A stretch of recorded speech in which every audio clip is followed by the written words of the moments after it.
स्वागत है आपका आपके अपने यूट्यूब चैनल भाषा की बात में। जैसा कि स्क्रीन पे दिखाई दे रहा है, गद्य खंड का पार्ट 4 तीसरी कसम के शिल्पकार शैलेंद्र। इस पार्ट में तीसरी कसम फ़िल्म को बनाने वाले जो मुख्य डायरेक्टर हैं शैलेंद्र, उनके विषय में हम चर्चा करेंगे। राइटर कौन है इस पार्ट के? प्रहलाद अग्रवाल जी। और जैसा कि स्क्रीन पे दिखाई दे रहा है, प्रहलाद अग्रवाल का एक पिक्चर बना हुआ है। उनके विषय में थोड़ा-सा जानकारी एकत्र कर लेते हैं कि भारत की आज़ादी के साल मध्य प्रदेश के जबलपुर शहर में जन्मे प्रहलाद अग्रवाल ने हिंदी से एमए तक शिक्षा हासिल की। इन्हें किशोर वैसे ही हिंदी फ़िल्मों के इतिहास और फ़िल्मकारों के जीवन और उनके अभिनय के बारे में विस्तार से जानने और उन पर चर्चा करने का शौक रहा है। और इन दिनों सतना के शासकीय, स्वशासकीय और जो कॉलेज होता है, स्नातकोत्तर महाविद्यालय में प्राध्यापन कर रहे हैं, मतलब प्रोफ़ेसर हैं वहाँ पे। और प्रहलाद अग्रवाल फ़िल्म क्षेत्र से जुड़े लोगों और फ़िल्मों पर बहुत कुछ लिख चुके हैं और आगे भी इसी क्षेत्र को अपने लेखन का विषय इन्होंने बना के रखा हुआ है। जैसा कि आपको दिखाई दे रहा है कि जो लेखक हैं प्रहलाद अग्रवाल, इनका शौक है फ़िल्मों और फ़िल्मकारों के विषय में वर्णन करने का। अब जैसा कि स्क्रीन पे दिखाई दे रहा है, हमेशा कहती हूँ पाठ प्रवेश ज़रूर पढ़ा करें और पाठ प्रवेश से पूरे पाठ का सार समझ में आ जाता है। लेखक यहाँ प्रहलाद अग्रवाल जी क्या लिखते हैं कि साल के किसी महीने का शायद ही कोई शुक्रवार ऐसा जाता हो जब कोई ना कोई हिंदी फ़िल्म सिने पर्दे पर ना पहुँचती हो। इनमें से कुछ सफल रहती हैं तो कुछ असफल, ज़ाहिर-सी बात है, आप भी देखते हैं। कुछ तो बहुत सुपर-डुपर हिट हो जाती हैं, करोड़ों-अरबों का उनका टर्नओवर होता है। कुछ कब पर्दे पर आती हैं, कब सिनेमा हॉल में आती हैं, कब चली जाती हैं, हमें पता नहीं चलता। तो इस फ़िल्म को जो बनाने वाले हैं, वो एक गीतकार हैं। तो एक गीतकार के रूप में कई दशकों तक फ़िल्म क्षेत्र से जुड़े रहे कवि और गीतकार ने जब फणीश्वर नाथ जो शैलेंद्र हैं जिन्होंने इस फ़िल्म का निर्माण किया, वो बेसिकली एक गीतकार हैं। उन्होंने फणीश्वर नाथ रेणु की अमर कृति तीसरी कसम उर्फ़ मारे गए गुलफ़ाम को सिने पर्दे पर उतारा तो वह मील का पत्थर सिद्ध हुई। आज भी उसकी गणना हिंदी की कुछ अमर फ़िल्मों में की जाती है। इस फ़िल्म ने न केवल अपने गीत, संगीत, कहानी की बदौलत शोहरत पाई, बल्कि इसमें अपने ज़माने के सबसे बड़े शोमैन कौन है? राज कपूर। शोमैन राज कपूर ने अपनी फ़िल्मी जीवन की सबसे बेहतरीन एक्टिंग करके सबको चमत्कृत कर दिया और फ़िल्म की हीरोइन वहीदा रहमान ने भी वैसा ही अभिनय कर दिखाया जैसे उनसे उम्मीद की गई थी। और इस मायने में एक यादगार फ़िल्म होने के बावजूद जो तीसरी कसम है, वो यादों के लिए या उसके जो गीत है वो तो बहुत सुपर-डुपर हिट हुई, लेकिन जो जोखिम भरा एक कार्य रहा और फ़िल्म जो है वो पर्दे पर हिट नहीं हो सकी। वो फ्लॉप ही हो गई, पर वो जब रिलीज़ होने से पहले उसके गाने बहुत चर्चा का विषय बने रहे और चर्चा भी रही। स्क्रीन पे आई थिंक ब्लर दिखाई दे रहा है, अपनी पुस्तक से भी पढ़ सकते हैं आप, व्याख्या या कथा यहाँ से सुन सकते हैं। तो संगम की अद्भुत सफलता ने राज कपूर में गहन आत्मविश्वास है। स्टार्टिंग कहाँ से की कि राज कपूर तो उस समय के एकदम सुपर-डुपर हिपर सुपरस्टार थे, तो ज़्यादातर फ़िल्मों को जब बनाने वाले डायरेक्टर होते थे, उन्हीं को साइन करते थे। तो राज कपूर में बहुत गहन आत्मविश्वास भर गया जब उनकी फ़िल्म जो है संगम सुपर-डुपर हिट हुई। और उसने एक साथ 4 फ़िल्मों के निर्माण की घोषणा की। कौन-कौन सी बनाई? मेरा नाम जोकर, अजंता, मैं और मेरा दोस्त और सत्यम शिवम सुंदरम। बहुत ही सुपर हिट हुई थी ये फ़िल्में उस ज़माने में। पर जब 1965 में राज कपूर ने मेरा नाम जोकर का निर्माण आरंभ किया, तब संभवतः उनसे भी यह कल्पना नहीं की गई होगी कि इस फ़िल्म का एक ही भाग बनने में 6 वर्षों का समय लग जाएगा। क्वेश्चन आ जाता है कि राज कपूर की कौन-सी फ़िल्म को 6 वर्षों का समय लग गया बनने में? तो कौन-सी है? मेरा नाम जोकर। और इन 6 वर्षों के अंतराल में राज कपूर द्वारा अभिनीत कई फ़िल्में प्रदर्शित हुईं, जिनमें सन 1966 में प्रदर्शित कवि शैलेंद्र की तीसरी कसम भी शामिल है और यह वह फ़िल्म है जिसमें राज कपूर ने अपने जीवन की सर्वोत्कृष्ट भूमिका अदा की है। और यही नहीं, तीसरी कसम वह फ़िल्म है जिसने हिंदी साहित्य की एक अत्यंत मार्मिक कृति को सेल्यूलाइट पर पूरी सार्थकता से उतारा। सेल्यूलाइट किसे कहते हैं? वो रील जो होती है उसको सेल्यूलाइट जैसे हम पिक्चर क्लिक करते हैं ना, जैसे अभी ये मैं आपको पढ़ा रही हूँ, तो जब आप इसको देखेंगे तो इतनी रील इसकी बन जाएँगी जिसको सेल्यूलाइट कहेंगे और वो रील दर रील आपको उसके बाद अपलोड की जाएगी। तो सेल्यूलाइट पर पूरी सार्थकता के साथ, पूरी रियलिटी के साथ, पूरी ईमानदारी के साथ इसको उतारा गया। और तीसरी कसम फ़िल्म नहीं, सेल्यूलाइट पर लिखी एक कविता थी, ठीक है? क्योंकि शैलेंद्र कौन है? एक कवि हैं, और कवि का मन, कवि का हृदय जो है, वो गद्य में भी काव्य को निखारने का प्रयत्न करता ही, उसका जो मन है वो काव्य में ही रमता है। आइए बढ़ते हैं आगे। तीसरी कसम शैलेंद्र के जीवन की पहली और अंतिम फ़िल्म है। क्यों? क्योंकि इससे बहुत ही लॉस हुआ उनको। उनको लगा था कि उनकी फ़िल्म जो है बहुत सुपर डुपर हिट होगी, बट ऐसा नहीं हुआ, इसलिए उनकी पहली और आखिरी ये फ़िल्म है, तीसरी कसम। और तीसरी कसम को राष्ट्रपति स्वर्ण पदक मिला क्योंकि फ़िल्म बहुत अच्छी थी, लेकिन लोगों को पसंद नहीं आई। बंगाल फ़िल्म जर्नलिस्ट एसोसिएशन द्वारा सर्वश्रेष्ठ फ़िल्म और कई अन्य पुरस्कारों द्वारा सम्मानित किया गया। मास्को फ़िल्म फेस्टिवल में भी ये फ़िल्म पुरस्कृत हुई और इसकी कलात्मकता की लंबी-चौड़ी तारीफ़ें हुईं। इसमें शैलेंद्र की संवेदनशीलता पूरी शिद्दत के साथ मौजूद है। उन्होंने ऐसी फ़िल्म बनाई थी जिसे सच्चा कवि हृदय ही बना सकता है। अब हम फटाफट इसको आगे बढ़ते हैं, गो थ्रू कर लेते हैं इसको। क्या है कि जब शैलेंद्र ना राज कपूर के पास गए, राज कपूर इनके बहुत ही अभिन्न मित्र थे, तो उन्होंने कहा कि मुझे एक फ़िल्म बनानी है और आपको मैं साइन करना चाहता हूँ as a hero, as a actor. तो उन्होंने क्या कहा, चुगलबाजी करते हुए जैसे मज़ाक में फ्रेंड्स से करते हैं ना, उन्होंने कहा मैं तो अपना पारिश्रमिक लूँगा। अब शैलेंद्र के पास तो बिल्कुल पैसा नहीं था, तो उन्होंने क्या कहा, जब उनका चेहरा उतर गया शैलेंद्र का, तो शैलेंद्र से उन्होंने कहा कि सिर्फ़ ₹1। तब वो थोड़ा-सा मुस्कुराए और मुस्कुरा कर के उन्होंने साइन कर लिया राज कपूर को। राज कपूर और वहीदा रहमान ने इस फ़िल्म में बहुत ही बेहतरीन भूमिका अदा की है और शैलेंद्र तो फ़िल्म निर्माता बनने के लिए सर्वथा अयोग्य थे, तो राज कपूर ने क्या किया, उनको क्योंकि वो अच्छे मित्र थे, तो शैलेंद्र को फ़िल्म की असफलता के खतरों से भी उनको आगाह किया। सब तरीके से उनको समझाया और उनका साथ भी दिया। तो तीसरी कसम कितनी ही महान फ़िल्म क्यों ना रही हो, लेकिन ये एक दुखद सत्य है कि इसे प्रदर्शित करने के लिए बामुश्किल वितरक मिल रहे थे। क्यों? एक तो वो एक राइटर ना होकर के एक नए डायरेक्टर थे और एक नई फ़िल्म, नई थीम पर एक फ़िल्म बनी थी, इसलिए लोग जो वितरक होते हैं ना, डिस्ट्रीब्यूटर, वो नहीं मिल रहे थे क्योंकि परचेज़ करेंगे तभी तो वो डिस्ट्रीब्यूट करेंगे, तो सिने पर्दे पर आएगी और उसके बाद वो जो फ़िल्म है फिर सिनेमा हॉल तक आएगी, तब दर्शक उसको देखेंगे, तो वो सुपर डुपर हिट होगी तो ठीक है, अदरवाइज़ तो फ्लॉप हो गई तो डायरेक्टर ने जितना पैसा लगाया हुआ होता है वो सारा लॉस में चला जाता है उसका। तो ऐसा नहीं कि शैलेंद्र 20 सालों तक फ़िल्म इंडस्ट्री में रहते हुए वहाँ के तौर तरीके से नावाकिफ़ थे, परंतु उनमें उलझ कर भी अपनी आदमियत नहीं खो सकते थे। आदमियत का मतलब क्या है? अपनी ह्यूमैनिटी नहीं खो सकते थे, क्योंकि वहाँ की दुनिया कैसी है? चकाचौंध से भरी हुई दुनिया है। तो जो मुँह पे कुछ और पीठ पीछे कुछ और होती है, तो यहाँ पे शैलेंद्र ने अपनी आदमियत नहीं खोई और श्री 420 का एक लोकप्रिय गीत है, प्यार हुआ इकरार हुआ, प्यार से फिर क्यों डरता है दिल। इसके अंतरे की एक पंक्ति रातों दसों दिशाओं से कहेंगी अपनी कहानी और संगीतकार जयकिशन ने आपत्ति की। उनका ख़्याल था कि दर्शक 4 दिशाएँ तो समझ सकते हैं, 10 दिशाएँ नहीं समझ सकते। लेकिन शैलेंद्र परिवर्तन के लिए तैयार नहीं हुए। तो जो ये पाठ दिया गया है इसमें जो प्रॉब्लम्स आई, जिसने उनको टोका, उसके विषय में इसमें वर्णन किया है। आगे बढ़ते हैं और इसमें क्या कहा गया कि तीसरी कसम यदि एकमात्र नहीं तो उन चंद फ़िल्मों में से तो ज़रूर है। आपको स्क्रीन पे जैसे दिखाई दे रहा है, उन चंद फ़िल्मों में यहाँ पे उन चंद फ़िल्मों में तो ज़रूर है जिन्होंने साहित्य रचना के साथ 100% का मतलब होता है 100%,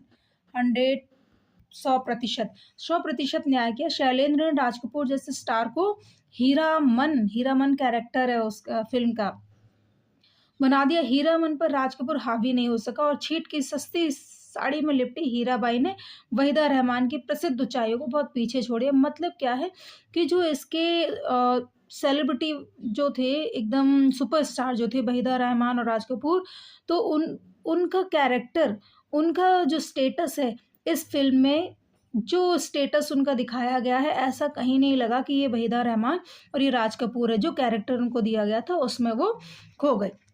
आइए चलते हैं कहानी के अगले पड़ाव पर।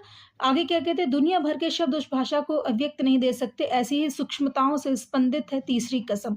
अपनी मस्ती में डूबकर झूमते गाते गाड़ी बान चलत मुसाफिर, मोहलियोरे पिंजरे वाली मुनिया, टप्पर गाड़ी में हीराबाई को जाते देखते, उनके पीछे दौड़ते गाते बच्चों का हुजूम, लाली लाली डुलिया में लाली रे दुल्हनिया, एक नौटंकी की बाई में अपनापन खोज लेने वाला सरल हृदय गाड़ीवान, अभावों की ज़िंदगी जीते लोगों के सपनीले कह कहे, मतलब यथार्थ को प्रदर्शित करती हुई ये कहानी है, जो वास्तविकता को प्रदर्शित करती है। इस फ़िल्म में वही दर्शन कराए गए हैं, जो आम जनमानस के दर्शन।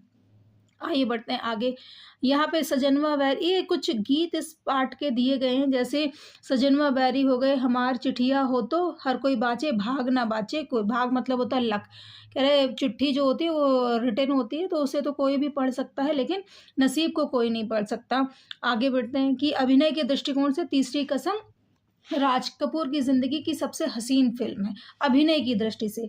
पैसे की दृष्टि से नहीं, हिट होने की दृष्टि से नहीं, जो एक्टिंग है उसकी दृष्टि से ये बेहतरीन से बेहतरीन फ़िल्म है। और राज कपूर जिन्हें समीक्षक और कला मर्मज्ञ आँखों से बात करने वाला कलाकार मानते हैं, तीसरी कसम में मासूमियत के चरमोत्कर्ष को छूते हैं। अभिनेता राज कपूर जितनी ताकत के साथ तीसरी कसम में मौजूद है, उतना जागते रहो में भी नहीं है। मतलब रिलेट किया है इस मूवी को। इसमें मुख्यतः ध्यान देने योग्य क्या बातें हैं कि हीरामन और हीराबाई, ठीक है, हीरामन और हीराबाई जो कैरेक्टर हैं राज कपूर और वहीदा रहमान के, वो किस प्रकार से लोगों के मन में बस गए हैं। ये मुख्यतः मूल भाव है, और ये फ़िल्म या ये इसको लेकर आने का सिर्फ़ एक ही मकसद है सीबीएसई का, ताकि जो छात्र हैं, जो बच्चे हैं, वो उन विषयों की बारीकियों को समझ सकें कि कोई भी फ़िल्म का जब निर्माण होता है तो उसमें हज़ारों-हज़ारों लोगों की मेहनत, पैसा इन्वेस्ट होता है। अगर वो सुपर हिट हो जाती है तो बहुत ही बल्ले-बल्ले, अगर नहीं होती तो बहुत ही ज़्यादा प्रॉब्लम, बहुत ही ज़्यादा तंगी का मुँह देखना पड़ता है।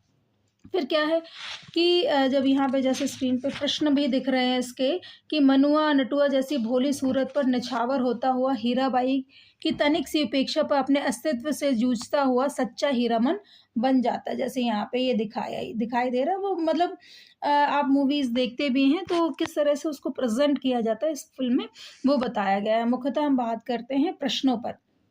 प्रश्न क्या है? तीसरी कसम फ़िल्म को कौन से पुरस्कारों से सम्मानित किया गया? आपको स्टार्टिंग में ही मैंने बताया था, स्टार्टिंग वाले पेज पे ही दिया गया है। तीसरी कसम को बहुत सारे पुरस्कारों से सम्मानित किया गया, जैसे राष्ट्रपति स्वर्ण पदक, बंगाल फ़िल्म जर्नलिस्ट एसोसिएशन द्वारा सर्वश्रेष्ठ फ़िल्म, और कई अन्य पुरस्कारों से इसको सम्मानित किया गया था। बहुत सारे इसको पुरस्कार मिले थे। फिर क्या है कि शैलेंद्र ने कितनी फ़िल्में बनाई? एक ही फ़िल्म बनाई है उनकी, तीसरी कसम पहली और आखिरी फ़िल्म है। फिर क्या है, राज कपूर द्वारा निर्देशित कुछ फ़िल्मों के नाम बताइए। कौन-सी? स्टार्टिंग वाले पेज पे ही दिया है। राज कपूर ने कौन-सी फ़िल्में बनाई? संगम बनाई, मेरा नाम जोकर, अजंता, मैं और मेरा दोस्त, सत्यम शिवम सुंदरम, ये कुछ बेहतरीन और सुपर डुपर हिट उनकी फ़िल्में हैं। इतना ही लिख देंगे आप पेपर में तो भी बहुत है। फिर क्या है, तीसरी कसम फ़िल्म के नायक व नायिकाओं के नाम बताइए और फ़िल्म में इन्होंने किन पात्रों का अभिनय किया। तीसरी कसम फ़िल्म के नायक कौन है? वहीदा रहमान और राज कपूर हैं, और फ़िल्म में क्या नाम है उनका? उनका नाम है हीरामन और हीराबाई। किन-किन पात्रों का अभिनय किया, आप इस तरह से लिखेंगे। फ़िल्म तीसरी कसम का निर्माण किसने किया? शैलेंद्र ने किया, जो कि एक कवि थे। राज कपूर ने मेरा नाम जोकर के निर्माण के समय किस बात की कल्पना भी नहीं की थी? किस बात की कि इसको बनने में पूरे के पूरे 6 साल या 6 वर्ष लग जाएँगे, ये कल्पना नहीं की थी। राज कपूर की किस बात पर शैलेंद्र का चेहरा मुरझा गया? शैलेंद्र के पास तो पैसा नहीं था। राज कपूर ने क्या कहा कि तुम फ़िल्म तो मुझसे साइन करा रहे हो, लेकिन मैं पूरा मेहनताना लूँगा तुमसे। मेहनताना मतलब कि पारिश्रमिक लूँगा, एडवांस लूँगा वो भी, तो इसलिए उनका चेहरा मुरझा गया था। फ़िल्म समीक्षक कपूर को किस तरह का कलाकार मानते थे? आँखों से बात करने वाला, अभिनय वो बोल कर के कम, और उनकी एक्टिंग कहाँ से? आँखों से प्रदर्शित होती थी। आइए लिखित प्रश्नों पर चलते हैं। लिखित प्रश्न क्या बता रहे हैं? तीसरी कसम फ़िल्म को सेलुलॉइड पर लिखी कविता क्यों कहा गया? क्यों कहा गया? क्योंकि ये कवि हृदय के मन की आवाज़ है, कवि हृदय की बात है, डिटेल्ड पुस्तक में से ही पढ़ेंगे, इसलिए इसको सेलुलॉइड पर लिखी कविता कहा गया, फ़िल्म नहीं कहा गया।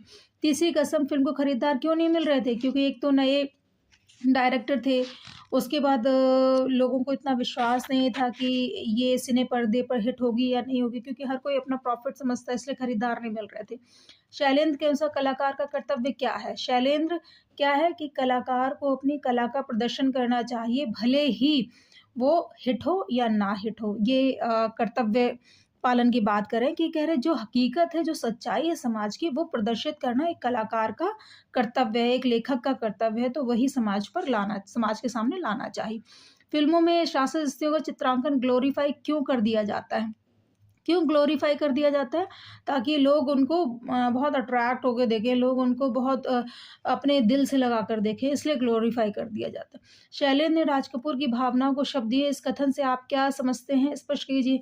अब जो ये पूरी फ़िल्म जो बनी है, जो इसका सार दिया हुआ, आप उसमें से इसका उत्तर लिख सकते हैं।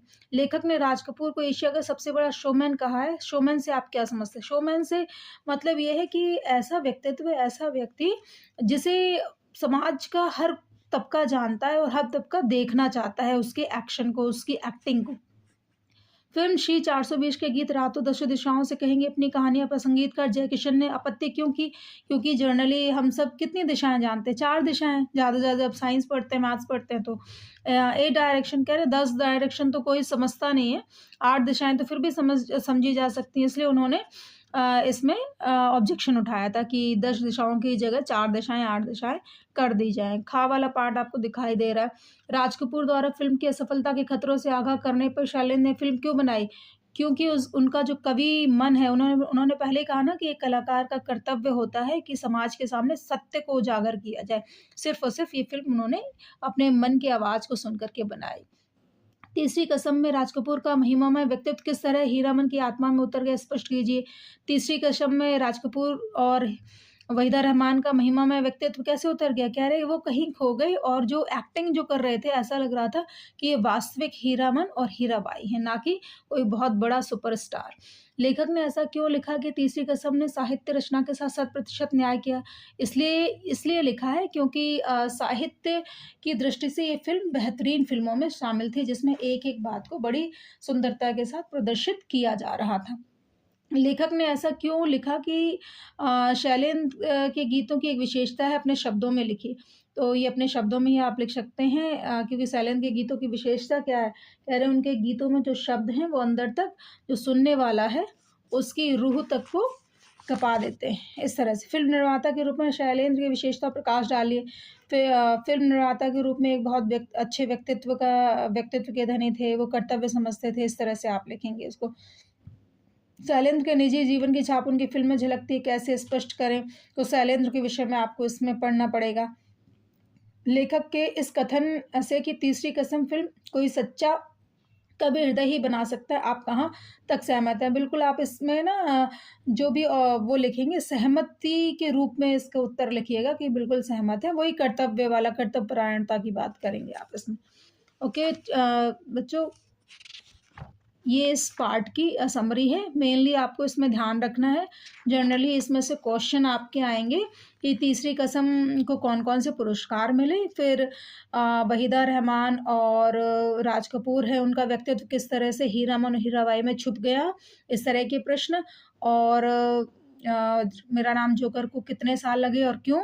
और ये राज कपूर जो है उन्होंने किन-किन फ़िल्मों का निर्माण किया, किन-किन फ़िल्मों में काम किया, निर्माण किया, इस तरह से और ये सेलुलॉइड पर लिखी कविता है किस प्रकार से, इस तरह से आपको प्रश्न पूछने को मिलेंगे। Thank you for watching.